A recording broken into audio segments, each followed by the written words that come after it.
Given that the eigenvalue given to us, we already given single eigenvalue is actually equal to 2. Okay, so It won't come out ever. we'll see whether we can do everything inside this piece of paper. Okay, so what we need, we mentioned before, you can actually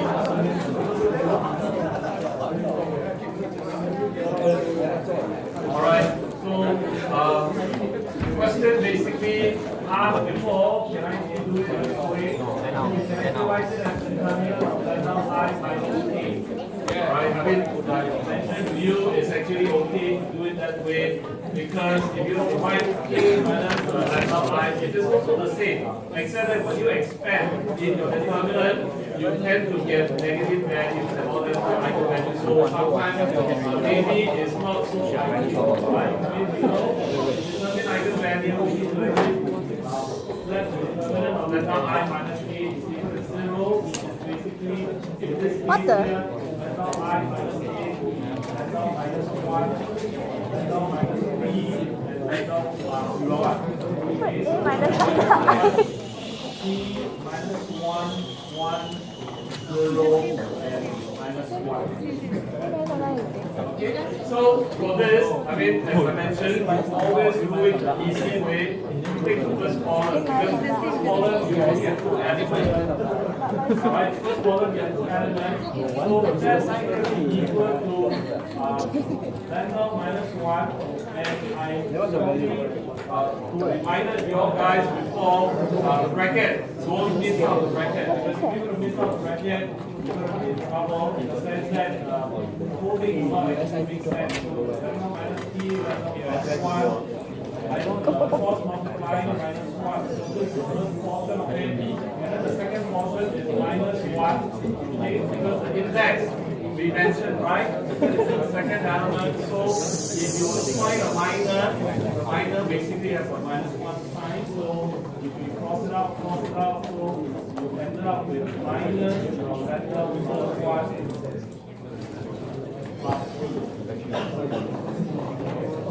Okay, so the key thing here is you are given that what the eigenvalue is equal to 2. So what we can actually write is we can actually write this as a function of lambda. Right? What the eigenvalue is equal to 2, that means when you substitute lambda is equal to 2 into the expression, it should be equal to 0. Alright, should be equal to 0. So if we substitute lambda is equal to 2, you can actually see that this is 1. So you have 2 minus t times 3 minus 1. Okay, and then you have minus, so this is 1, 2 plus 1 is minus 3 plus t. Okay, so if we were to expand this out, we end up with 6 minus 3p minus 1 plus 3 plus p. Minus p is equal to 0. Okay, alright, so you can actually see that very clearly from this expression. If we bring p to the right hand side of the equation, you have p on the left hand side of the equation. 6 minus 1 plus 3 is equal to 8. P is equal to 2. Okay, then you are asked to find the eigenvectors corresponding to the eigenvalue of 2. So now your eigenvector, as well as the mentioned eigenvector, is x, y, z. Okay, putting it in this format that you can actually work with. You have 2 minus 1 is equal to 1. Minus 1 is basically is u minus 1. Then p is equal to 2. We work it out, so this is 1. 2 minus 2 is equal to 0. So this is minus 1. This is 0 minus 1. 2 plus 1 is equal to 3. Okay, so this will be multiplied by x, y, z. And it's going to be equal to 0. So from here straight away, I can actually write it as y is equal to 3z and x is equal to z. So if we put that z is equal to s, I can actually write down that my eigenvector is going to be equal to x is equal to z is equal to s. This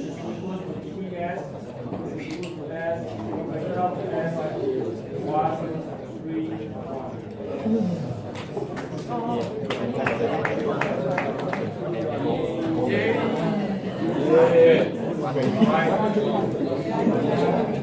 in your exam, it will be something similar to this. Do not be anything much more to know. So you should be able to. The key thing here is remember when you expand in your determinant, you expand your determinant, most of the error is actually coming from here. Extra. Okay, so be careful. If you don't make any error at this point, you should be pretty much okay with the problem. Okay. Alright, let's take a look at the next one. Question 1b. Alright, so system has the following linear algebra equation. Determine whether the system is consistent and hence the solution. Right? I mean, if there is or there are any. Okay? So what we need to do is we need to form your mental matrix, right? Your A and your B.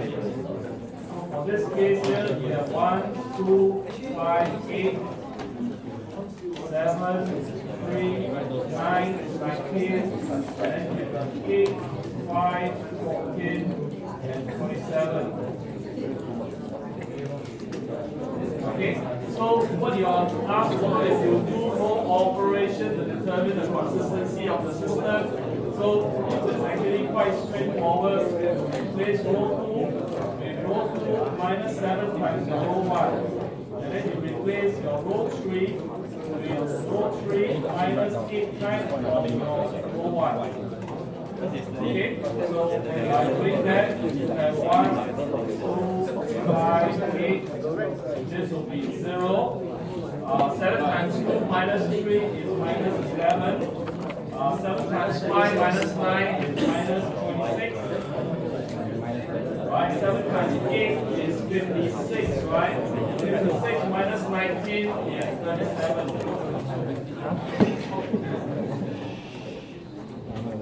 Okay, likewise, the last one, 8 minus 8 is equal to 0. 8 times 2 times 8 minus 5 is minus 11. And then 8 times 5 minus 14 is minus 26. And then 8 times 8 minus 27 is minus 37. So the next one, replacing row 3. Row 3 minus your row 2. So you got 1, 2, 5, 8. And then you got 0. You can actually change the sign. If you want to change the sign, you can actually leave it as it is. 12. 7, and then this is 0, 0, 0, 0. Okay, so the question asks whether the system is consistent. So the system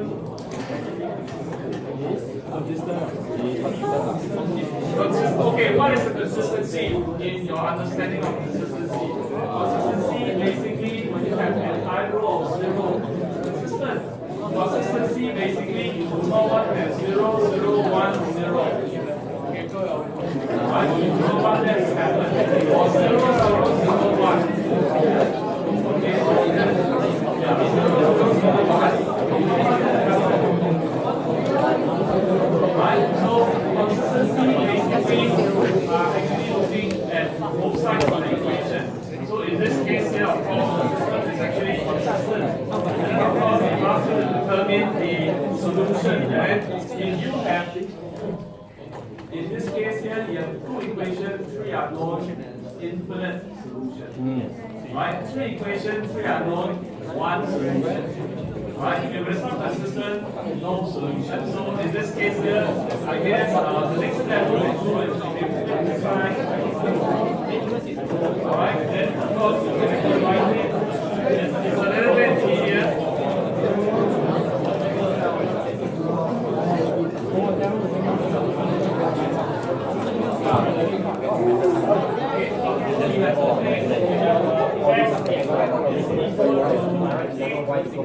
Minus 2y minus 5z.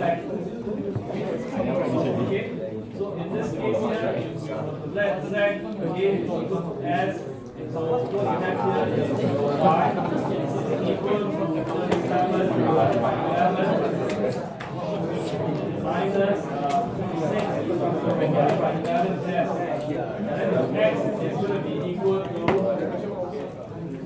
x is going to be equal to 8 minus 2y. So you need to actually try to work out a little bit. So that will be 6 again, 74. Divided by 11, right? 2 times 37 is 74. Divided by 11 plus 22 divided by 11 s. And then minus 5s. Okay, so a little bit of house cleaning. 88 minus 74 is 14 over 11. And then 52 minus 55 is actually minus 3 divided by 11. So now your solution. Okay, x, y, z is going to be equal to constant term. X is equal to 14 over 11. And then y is equal to 37 over 11. You sure? You sure? Glendon, must solve the whole thing. This must be the consistency one. So you prove the consistency. Then this one is she expressing it XYZ in terms of S. But can we just like say row 1 equals to row 3? That's why it is. That's why I write. I hope we can say that. Yes, yeah. You should. Must do like that. Cannot row 1 equals to row 3. Question asks final solution how many months? I mean, if you can do it until all this all correct, except that you put it in here wrong, then I think it will be 1 month. But here also wrong, there also wrong, then of course it's going to lose more than 1 month. What is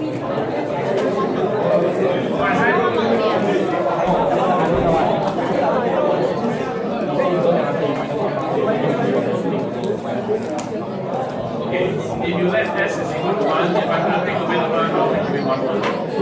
Okay, alright. I mean, by putting it this way is to show that you actually have infinitely many solutions. Right? I mean, that's what we mentioned. The system is consistent. But yes. Sir, I look at y equals to the y and x there. I really never put it to the form.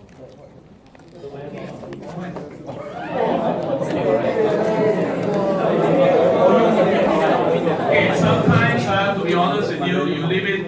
I mean, you don't leave it as the original form. You do it. If you can write y is equal to something, x is equal to something, that is good enough. Of course, the question asks you to do x, y, z, and all that. But if you were to leave it in this, and if you have this, you have this, you have this, it's okay. I mean, this one is presentation. Alright, presentation. Okay? Alright, the next one.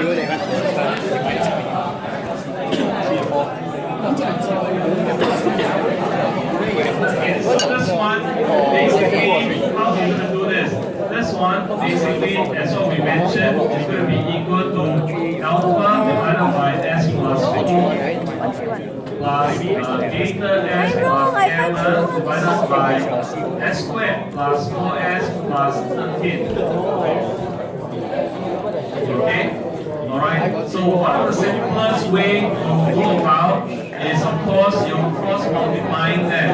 So what you have here is you have 5s squared plus 11s minus 10 is going to be equal to alpha multiplied by s squared plus 4s plus 13 plus beta s plus gamma multiplied by s plus 4. Okay, so from this expression, as we mentioned, the method that we discussed before, when you let s is equal to minus 4, straight away you can actually work out what is your alpha. Okay, if you let s is equal to, so if we let s, substitute s is equal to minus 4, we can actually work it out that, so this is 80 minus 44 minus 10 is going to be equal to alpha times I never your, got a question. so you have s squared is 16 minus 16 plus 13. And of course, the tail end side is going to be equal to 0 because you have a factor s plus 4. Okay? So from here, you ended up with 13 alpha. On the left hand side, 80 minus 40 minus 10, you ended up with 26.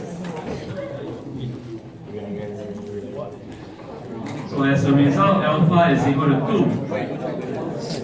Okay? And of course, the other portion of it is you cannot help it but to do it. That means you expand them. Okay, so you need to actually expand them. So when you expand them, so what you try to do is you take this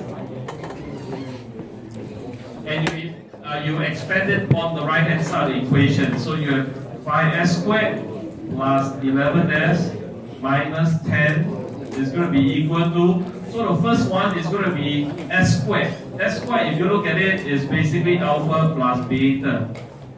S squared. Okay, so that is the first thing, alpha plus beta. And then of course the second term is going to be pretty much your S term, right? I mean the first order term. So you have 4 alpha, and then when you multiply through here, so this is actually plus 4 beta, right? Beta S times 4, and then you have gamma S plus gamma, and this is actually S. And then of course the last one, the constant term, you have 13 alpha, this 2, and then from here is plus 4 gamma. So you can actually see that with all this is actually you equate coefficient. So pretty much what we do is we try to equate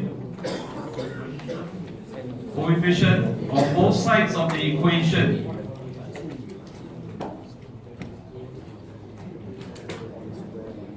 Okay, so you get 5 is equal to alpha plus beta.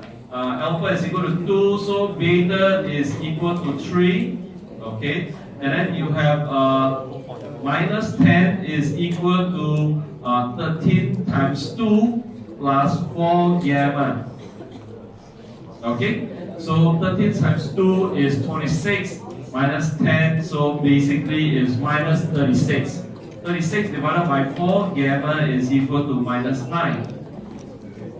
Okay, so once we have done that, we can go back. Your HS is going to be equal to alpha over S plus 4 plus beta is actually 3S plus gamma is minus, so minus 9. Okay, so that is where you need your completing the square. Because why? If you have to look at S squared plus 4S plus 13, there's no way you can actually try to factorize it, because why? 13 is actually a prime number. Okay, but you can see that, well, it's actually not that difficult to do the completing the square, because you got S squared plus 4S. Okay, you have S squared plus 4S, that will give you S plus 2 squared. Right? S plus 2 squared will give you S squared plus 4S plus 4. So 13 minus 4 left with 9. Square root of 9 is actually 3. So you get S plus 2 squared plus 3 squared. Okay, so now once you have done this, pretty much what you need to do is you need to match the numerator. Numerator in the sense that, because you do know that if your numerator, this is instead of S, you have S plus 2. Basically, when you do an inverse Laplace transform, you end up with what? You end up with cosine, right? If the top is actually 3, then you end up with sine. Okay, so we need to do that. So if we were to write it, so this will be alpha divided by S plus 4. Okay, and what we'll do is we plus 3 times S plus 2. Okay, so now you see that if you have this 3 times S plus 2, you added 6 to the original numerator, so you need to take away 6. Alright? Because originally it's 3s. So now if I write it as 3 times s plus 2, I actually added 6. So I need to minus 6. Minus 6 with minus 9 is actually minus 15. Okay? It becomes minus 15. But minus 15 is a multiple of 3. So I can actually write it as minus 5 times 3. So this will be s plus 2 squared plus 3 squared. So now, if I want to do the inverse Laplace transform, ht is equal to the inverse Laplace transform of hs. So what will be the inverse Laplace transform? You have alpha is equal to 2. So you have 2 times e to the power minus 4t. So that is the first one. And then plus 3 times. So in your s plus 2 squared plus 3 squared, so when you do an inverse Laplace transform, that is going to be a cosine function. So it will be e to the power minus 2t cosine 3t. And then minus 5 times the same thing, e to the power minus 2t sine 3t. Okay? Alright, so that is your inverse Laplace transform of the system. Okay? Alright? Is this going to be difficult? This is what the least you are expected to do in exam. Okay? Key thing, don't panic. Because when you panic, you're going to make more mistakes. Or else, as I mentioned to you, right, if you really do not need extra paper. Okay? If you take extra paper, it's okay. You might be doing something extra. Okay, because if I have to show you, this is the whole paper, and I didn't even use out the whole paper. And I'm not writing very small, my handwriting is actually quite big. Okay, so that is why very careful with your working. Okay, very careful with your working, then you'll be alright.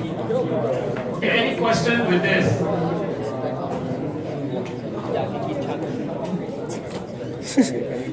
Any question with this? Okay. Alright, no question. We will go to 2b. 2b is Dominic's favorite.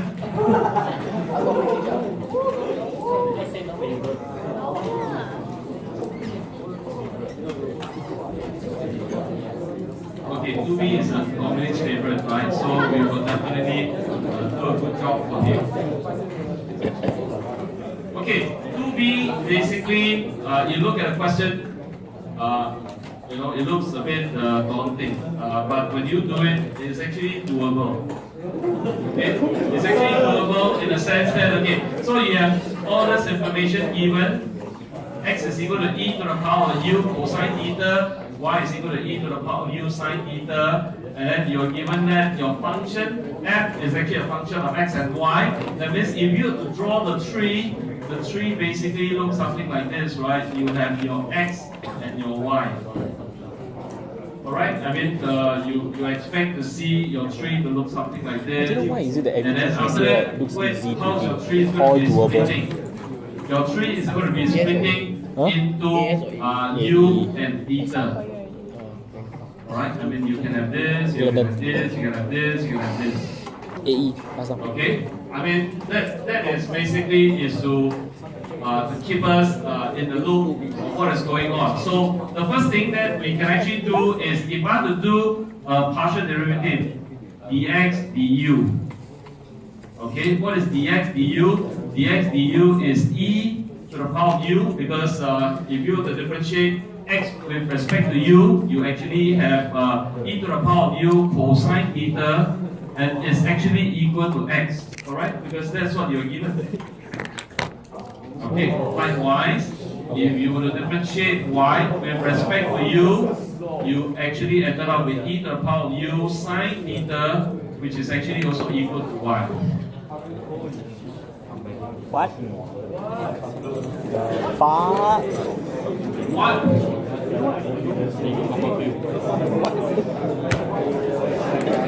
Okay, alright.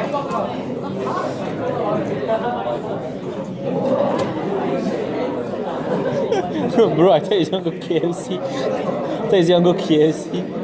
Okay, alright.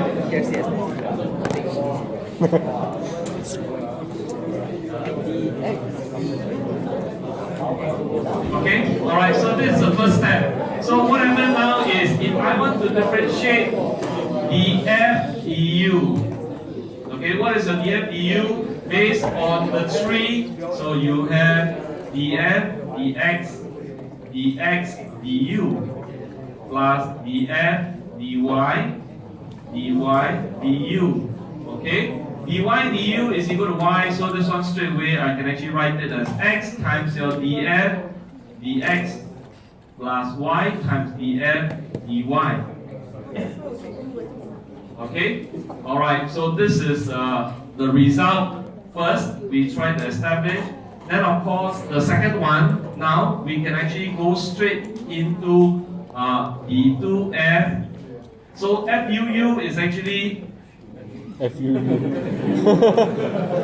Yeah, FUU, really FUU. this question is actually set by Nian for the No wonder. Now we go to FUU here and come back. Huh? Why is it again? Du squared. So this is your FUU. Okay?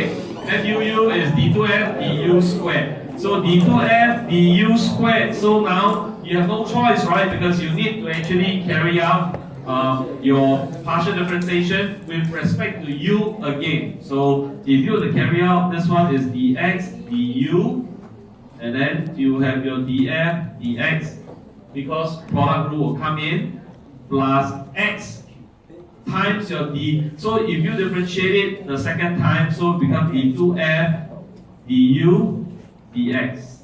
Okay, this basically correlates to this two, and then plus dy du, okay, and then df dy. So this is the first portion of it, and then the second portion is basically y of d2f. So it's going to be du dx. Correct? I mean, you differentiate. Okay, Leonard taught you, right? Du df Du? and then you differentiate it with respect to u. So df dy. Thank you. So df dy. I don't think you even taught this in And class, then right? du. Okay. So this is what we have done. That's what we need. So now we go back to the hint. Okay. You look at the hint. The hint basically dfx du basically is basically in the hint of this. This is actually d2f du dx is equal to x times d2f dx squared plus y times your d2f. So when you write it this way, the first you differentiate it with respect to x and then respect to y, but when we write it dy dx. So this is for this portion of it, of the hint, and then we do another portion of the hint is df dy. So it's actually, so when you have this dfy du is actually equal to d2f, so dy du, okay, and that is equal to y times d2f dy squared, okay, plus x times d2f, and then now x first, then y, so dx dy. And then of course, the last one they give it to you is d2f dx dy is equal to d2f dy dx. The same. So this is actually very important hint. So you have all the hints here. So all you need to do is you just substitute in your FUU. Okay. So dx du is equal to what? Dx du is equal to x. Alright, so you have your df dx. Is there anything? Okay, so df dx. No choice, right? df dx, I cannot do anything. df dx Huh? Don't understand. First line don't understand.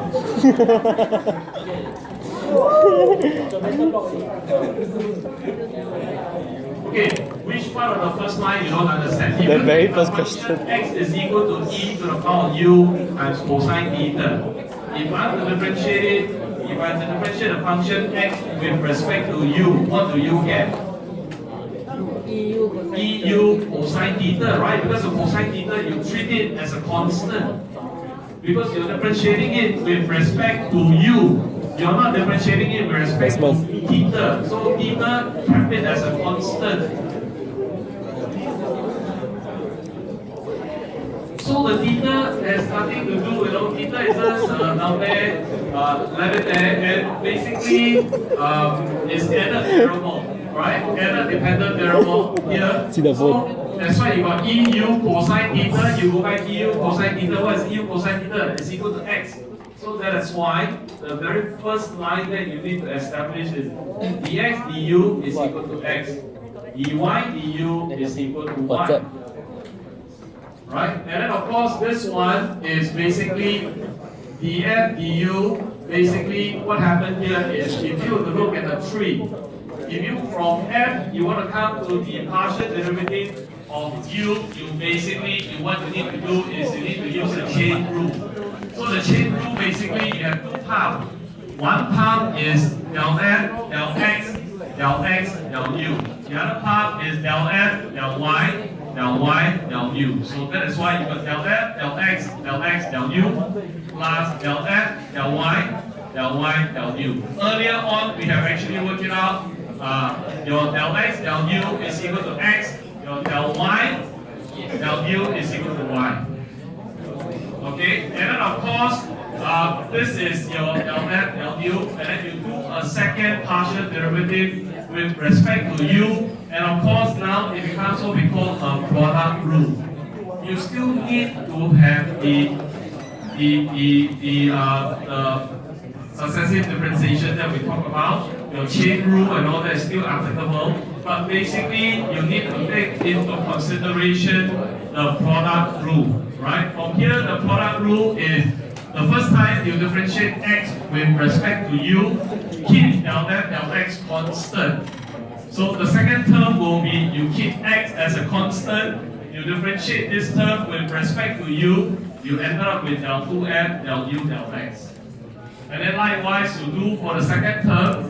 First you differentiate y with respect to u, and then this term is constant. Secondly, this one is a constant. You differentiate the second time with respect to u. You end up with del 2f, del u, del y. Okay? And then of course, you are given all the hint, right? You might as well make use of all the hint. So what you have here is, so finally, this is your FUU is going to be equal to, so basically coming back to this is your FUU, right?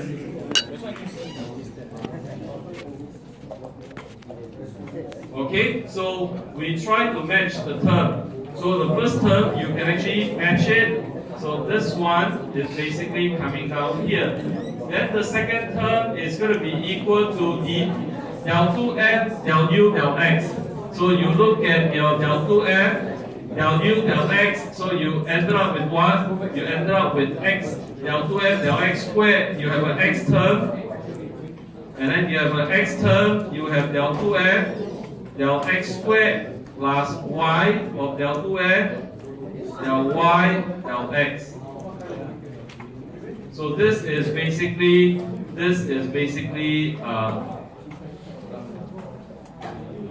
here. Okay? And then of course you have your del y, del u. Del y, del u is going to be equal to y. Alright, del y, del u, that's what we put it, is going to be equal to your y. And then del f, del y, that we work it out earlier on, is your del f, del y. And then the second term, so this is the term correlate to here. Okay, and then of course the last term is basically you have your y multiplied by del 2m, del u, del y. Del 2m, del u, del y is here. Right? So this is basically what you need. So you have y multiplied by y times del 2m, del y squared plus x times del 2m, del y, del x. Okay, so when you multiply them out, so you can actually see that you have x times your del f, del x, plus y times your del f, del y. So you take care of this term, and then the second term, subsequent term, is going to be plus x squared, right? Because x times x, del 2f, del x squared, and then you got y times y plus y squared, del 2f, del y squared, and then of course the last one is x times y, del 2f, del y, del x. This is also y times x, del 2y, del 2f, del y, del x. That's what we put it. They are basically the same. Okay. Yeah. See, Yeah. so this is this.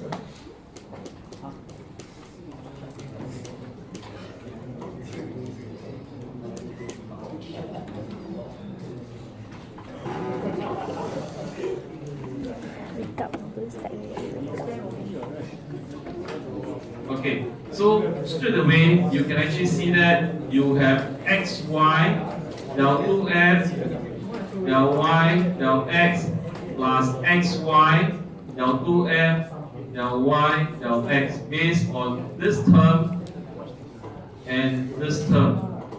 So these two terms actually you can actually combine, because the last hint given to us is del 2f, del x, del y is going to be equal to del 2f, del y, del x. So as a result, you can actually write it as x of del f, del x, plus y of del f, del y, plus x squared of del 2f, del x squared, plus y squared of del 2f, del y squared, plus 2 times your xy, del 2f, del x, del y. Okay? All right?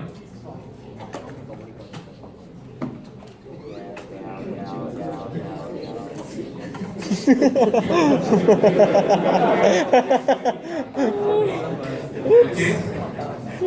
I mean, I told you already at the very beginning, when it comes to your multivariable calculus, you just have to, it's good to draw the tree relationship. Because once you got the tree relationship, you should be able to more or less figure out how to actually maneuver. So that's why the tree relationship is actually useful to help you, to guide you.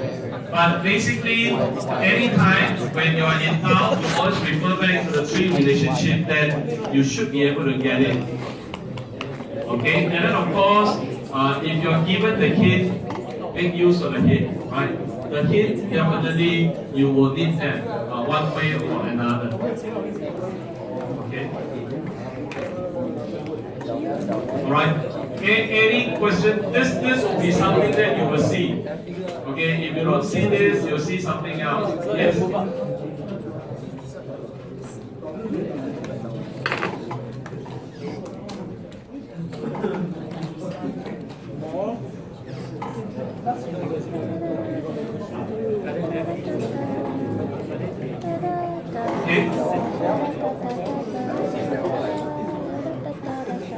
So we completed 2 questions in, we started at about what? 1:40, right? So we completed about 50 minutes, we completed 2 questions. No, I make mistakes just like you, right? I mean, that's why I mentioned that you need to practice. You need to practice, especially your multivariable calculus. You really need to practice. I mean, this is basically is nothing more than your past year paper. Alright, you pick it up from your past year, you see this is actually one of the past year questions. Yes. What is that? You have to put more, I mean, you go to the textbook and look for more questions to work on because Then why I are you mean, paying you already me have the your school past year. fees? I believe a lot of you are working on the past year paper. So that basically will prep you. You don't need to answer. Will you work on this? Is answer provided? Answer is not provided. So how do you know that whether you're correct or not? So that's why the training basically. Yeah, exactly. That's the thing, right? We don't know whether you're right or wrong. Okay, let's face it. Next time when you go out to work, if you're given a task, if your boss want to give you the solution to the task that is given to you, do you think he will hire you? You think about it. When you go out to No, work, but I'm not hiring you, lah. That's for sure. right? When you go out to work, you're given a task, your boss going to tell you that it is a task that I'm going to give it to you. I give you 1 month to work on this, but this is again the solution to the task. Does it make sense right now? Right? Everything you're going to have is as an engineer, this is basically Got the survey, I would right? say, All of you go fill in the survey. required or expected, but more or less that would be the All of you go fill in the expectation. survey. And that basically Go complain whatever you want to between complain. the guy who gets a job or the guy who doesn't get a job. For example, Right? I mean, you go in, your boss give you a task, can you give me some hints and give me all the solution that will lead me to the solution or to the task. That is why I told you before, when you work on the problem, a lot of times the number doesn't really quite make sense, right? Because I purposely do it in such a way that the number doesn't come out very nicely, 0, 1 or 2. The whole idea is to train your confidence. Because when you work on more this kind of problem, you basically, when you gain confidence, you will tell yourself that I'm correct. No matter what I do, I believe that I'm correct. So you need to have that kind of confidence. Now, when you complete the survey already, Then what if Haven't, right? you get the wrong Where do? answer? Then like exam you Where do? always get the wrong answer. What is can you that? just go there and Like do? for example, if we don't have the tutorial solutions, right, we might get the wrong answer and end up affecting our exam. Yeah. Not necessary. I mean, if every time you get a wrong answer, then you have to go and check your working. So that is why when you do on your all this practice, If I don't even know the answer, what's the point and check the working? okay, the thought process is actually okay. Okay, your friend was talking about the thought process. Because you know why? What is the problem? If the moment I give you an answer, you try to work towards the answer. Whether it's correct is wrong. Okay, you might be going into the wrong path. You arrive at the answer, then you say, yeah, I got it correct. But you are actually using the wrong concept to arrive at the answer. So I'm actually not helping you. Okay? I mean, the way basically is to train you is to train. If you work enough sufficient problem is you have the confidence, you just take it as I'm correct. Because if you were to check, Might as well, you know or not, we just do one paper, then we submit to him, then we ask him to solve the paper, lor. Because when you go out to work, you have to make the decision. When you come to a solution, you have to make the decision whether your solution actually makes sense or it doesn't make sense. Right? I mean, if you think that your solution Take it your assumption and all that, it doesn't make sense, then you try to go back I think need to and take try photo already, bro. to see where it actually is going to go wrong. Right? I mean, in your exam, you go into the exam, how do you know that you're going to get it correct? You do not know also, right? When you get the answer, you will not 100% sure that this is the correct answer. Of course, everyone come out will think that I will score 100 marks because I believe that whatever I did in the exam are all correct. But in reality, that is not the case.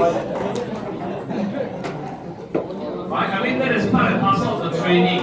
Right? The training is basically to train you that you actually get the confidence that you know that when you work on something, you make sure that at least if you're off, you're not too far off.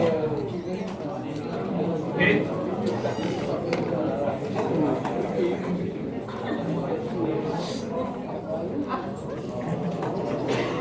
Okay, alright, let's take a look at the next one.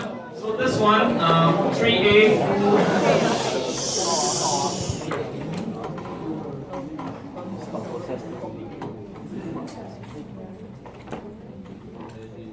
I've been very kind to you all guys, and I've mentioned to you all because I treat you all as an adult. So please, if you think you got it all correct, and then you think that it's not worth your time to stay here, by all means, you're welcome to leave. Right? You sign attendance, you want to go, I'm not going to stop you. Alright, but your friends do want to learn and they want to go through the answer and all this and that. So give your friends a chance. Alright, I mean, so that is basically, as I mentioned to you, I treat you as an adult, so please behave like an adult that, you know, I mean, there is certain decorum, right? I mean, if you're sitting in the LP and so on. Okay, so coming back to 3A1, so you have this question, you have S minus A divided by S plus A. So pretty much basically what we need to do is you can actually work it out like what we mentioned. You use a long division, right? You got S minus A, you have S plus A, alright? So this is actually equal to 1. So you have your S plus A, so when we work it out, this is minus 2A. So this is actually equal to 1 minus 2A divided by S plus A. Okay, and then if you were to do the inverse Laplace transform, alright, inverse Laplace transform for this function, so your 1 will basically give you your delta function.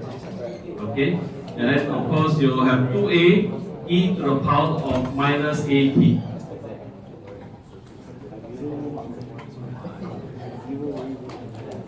Okay, alright, so that is your part 1.